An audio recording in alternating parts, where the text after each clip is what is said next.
ইতিমধ্যে যিসকলক আমি গ্ৰেজুৱেট টিচাৰ পোষ্ট গ্ৰেজুৱেট টিচাৰৰ এপইণ্টমেণ্ট দিলোঁ কিন্তু এপইণ্টমেণ্ট দিয়াৰ পাছতো কোনোবাই জইন নকৰিবও পাৰে এতেকে আমি জইনিং ৰিপৰ্টলৈকে আমি অলপ অপেক্ষা কৰিব লগা হ'ল যোৱাকালি আমি গ্ৰেজুৱেট টিচাৰ পোষ্ট গ্ৰেজুৱেট টিচাৰৰ সম্পূৰ্ণ জইনিং ৰিপৰ্ট আমি লাভ কৰিলোঁ লাভ কৰাৰ পাছত এতিয়া আমি বাকীসকলৰ ভেৰিফিকেশ্যনৰ প্ৰক্ৰিয়া আমি আৰম্ভ কৰিম আৰু প্ৰায় 40,000ৰ অধিক আবেদনকাৰী আছে গতিকে এইখিনি ভেৰিফিকেশ্যন গোটেইখিনি আমি নকৰোঁ ইয়াৰ যি merit list computerised result sheet আমাৰ লগত আছে সেইমতে আমি বিহুৰ পাছৰ পৰাই মাঘ বিহুৰ বন্ধৰ খোলাৰ লগে লগে আমি ফিজিকেল ভেৰিফিকেশ্যন আৰম্ভ কৰিম আৰু খুব সোনকালে আমি তাক সমাপ্ত কৰি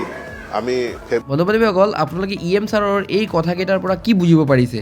মে বি যিসকলে গ্ৰেজুৱেট টিচাৰ আৰু পোষ্ট গ্ৰেজুৱেট টিচাৰত খুব কম নম্বৰৰ কাৰণে এটা স্মল মাৰ্জিনৰ কাৰণে লাইক 0.25 বা 0.50 কাৰণে চাকৰিটো নাই পোৱা তেওঁলোকৰ কাৰণে মে বি এটা ছেকেণ্ড অপৰচুনিটি আহিব পাৰে ভগৱানৰ কৃপা হ'ব পাৰে মে বি ওপৰৱালা ইয়াত আমাৰ শিক্ষামন্ত্ৰী মহোদয়ে যি কৈছে যে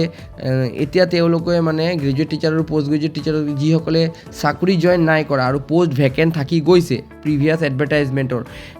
তাৰ ওপৰত বেছ কৰি মে বি আৰু এটা লিষ্ট আনিব পাৰে এইটোও হ'ব পাৰে কিন্তু তেওঁৰ কথাটো 100% ক্লিয়াৰিফাই নাই হোৱা বাট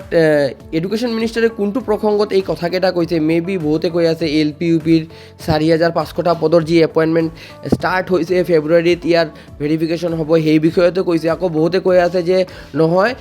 গ্ৰেজুৱেট টিচাৰ আৰু পোষ্ট গ্ৰেজুৱেট টিচাৰৰ আকৌ এটা লিষ্ট ওলাব যিকেইটা ভেকেণ্ট পোষ্ট আছে বাট কথাটো ক্লিয়াৰ নাই হোৱা আপোনালোকে কি ভাবিছে কি হ'ব পাৰে এইটো কমেণ্ট বক্সত কমেণ্ট কৰি জনাব আৰু যদি আৰু এটা লিষ্ট এটা যদি আহে তেনেহ'লে বহুত কেণ্ডিডেটৰ মানে লাক আকৌ ৰিঅ'পেন হ'ব মানে এইটো এটা বহুত ডাঙৰ এটা মানে ক'ব গ'লে এইটো এটা লাকৰেই কথা হৈছে যে ৰিক্ৰুটমেণ্ট বন্ধ হোৱাৰ পাছত মানে কমপ্লিট হোৱাৰ পাছত আকৌ ছেকেণ্ড চান্সত এটা জব এটা পাইছে চ' ভাল কথা যি হওক দেখা যাব সময় আহিলে আপোনালোকে কমেণ্ট বক্সত নিজৰ মতামত জনাব ঠিক আছে